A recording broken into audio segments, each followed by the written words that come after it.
నమస్తే, welcome to our channel. నేను మీ Anil. Sunday వస్తే సరిపోద్ది, చికెన్ కావాలి అని అంటారు. చాలామంది చికెన్ ప్రియులు చాలామంది ఉన్నారు. వాళ్ళకి కొంత బ్యాడ్ న్యూస్ అని చెప్పుకోవచ్చు. ఫారం కోళ్ళల్లో బ్యాక్టీరియా ఉందంట, డేంజర్ బ్యాక్టీరియా ఉందంట. యాంటీబయాటిక్స్ అతిగా వినియోగించడం వల్ల ఈ డేంజర్ బ్యాక్టీరియా వస్తూ ఉందంటూ కూడా ఎన్ఐఎన్ సైంటిస్టులు అయితే చెప్తా ఉన్నారు. దాదాపుగా తెలంగాణ, కేరళలో ఈ అధ్యయనం చేసిన తర్వాత వాళ్ళైతే చెప్తున్న దాఖలాలు అయితే కనబడతా ఉన్నాయి. తెలంగాణ, కేరళలో అమ్మే బాయిలర్ కోళ్ళల్లో యాంటీబయాటిక్స్ తట్టుకునే ప్రమాదము పైన బ్యాక్టీరియాకి ఇంజెక్షన్స్ చాలా ఏదైతే పరిమితికి మించి వాడడం వల్ల ప్రమాదానికి గురయ్యే ఛాన్సెస్ అయితే ఉన్నాయన్నట్టయితే చెప్తా ఉన్నారు. ఎన్ఐఎన్ సంస్థ వాళ్ళైతే మరి మొత్తం దర్యాప్తు చేసిన తర్వాత, అధ్యయనం చేసిన తర్వాత వెల్లడించింది ఏంటంటే డేంజర్ బెల్ కొడతా ఉంది, మీరు మీ ప్రాణాలను జాగ్రత్త ఉంచుకోండి అన్నట్టు కూడా వాళ్ళకైతే వ్యక్తం చేస్తూ ఉన్నారు. దాదాపుగా 2 రాష్ట్రాలలో 41 సంబంధించిన కోళ్ళ ఫామ్లో 131 శాంపిల్ తీసుకున్న తర్వాత వాటిని అధ్యయనం చేసిన తర్వాత చెప్తా ఉన్నారు డేంజర్ బ్యాక్టీరియా ఉందన్నట్టు కూడా వ్యక్తం చేస్తూ ఉన్నారు.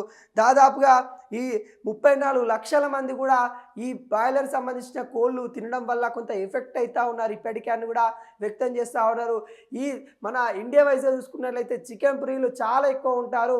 వాళ్ళకి ఇది కొంతవరకు చూసుకోవాలి అన్నట్టు కూడా ముఖ్యంగా తెలంగాణ, ఆంధ్ర, కేరళ రాష్ట్రాలలో కూడా మనకి ఈ బ్యాక్టీరియాకి సంబంధించిన లక్షణాలు కనబడతా ఉన్నాయి.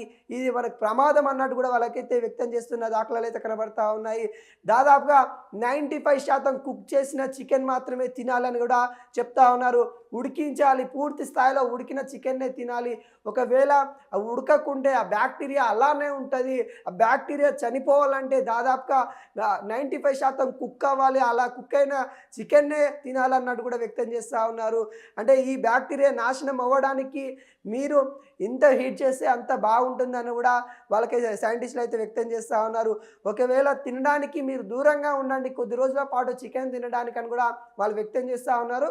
ఒకవేళ తినాల్సిన పరిస్థితి వస్తే నిజంగా ఈ సండే ఏదైతే వస్తూ ఉందో ఖచ్చితంగా వీకెండ్లో చికెన్ తినకుండా ఎవరైతే ఉండలేరు.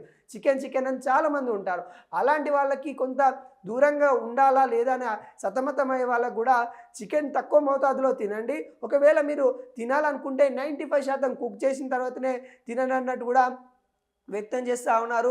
సరిగ్గా ఉడకకపోతే ఆ బ్యాక్టీరియా మీ బాడీలోకి వెళ్ళి డేంజర్ బెల్ కొట్టే ఛాన్స్ అయితే కనబడతా ఉన్నాయి. మన ఏదైతే మనకు సంబంధించిన యాంటీబ్యాక్టీరియా సంబంధించిన ఏవైతే నిరోధకాలు ఉంటాయో ఖచ్చితంగా వాటి మీద ఎఫెక్ట్ తీస్తాయని కూడా వ్యక్తం చేస్తూ ఉన్నారు.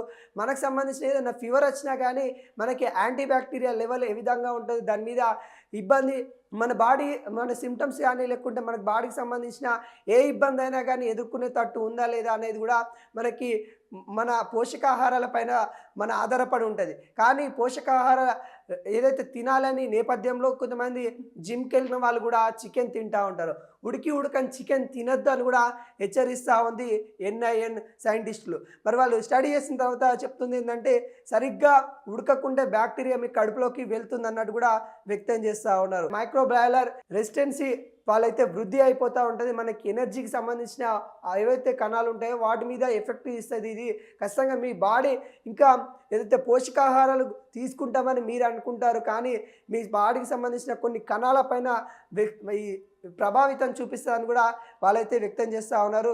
సరిగ్గా ఉడకని ఏవైతే ఉంటాయో చికెన్లు తినద్దు అన్నట్టు కూడా క్లియర్ కట్గా చెప్తా ఉన్నారు. అదేవిధంగా కేరళ సౌత్ జోన్లో, తెలంగాణ సెంట్రల్ జోన్గా విభజించి ఈ అధ్యయనం అయితే చేపట్టారు.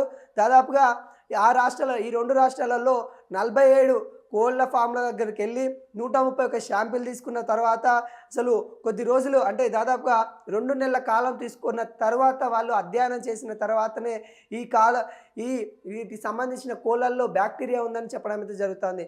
ముఖ్యంగా ఈ కోళ్ళ రెట్టల్లో విరోచనాలను కూడా వాళ్ళైతే దర్యాప్తు చేసిన తర్వాత చర్మకు సంబంధించిన వ్యాధులు కూడా అన్నట్టు కూడా వాళ్ళైతే వ్యక్తం చేస్తూ ఉన్నారు. అంటే ఈ అన్ని శాంపిల్ తీసుకొని వాళ్ళు పరిశోధన చేసిన తర్వాత మీ యొక్క చర్మకు సంబంధించిన వ్యాధులు కూడా వస్తాయి, ఇలాంటి యూజ్ చేయకండి అన్నట్టు కూడా వాళ్ళైతే చెప్తున్న దాఖలాలు అయితే కనబడుతున్నాయి.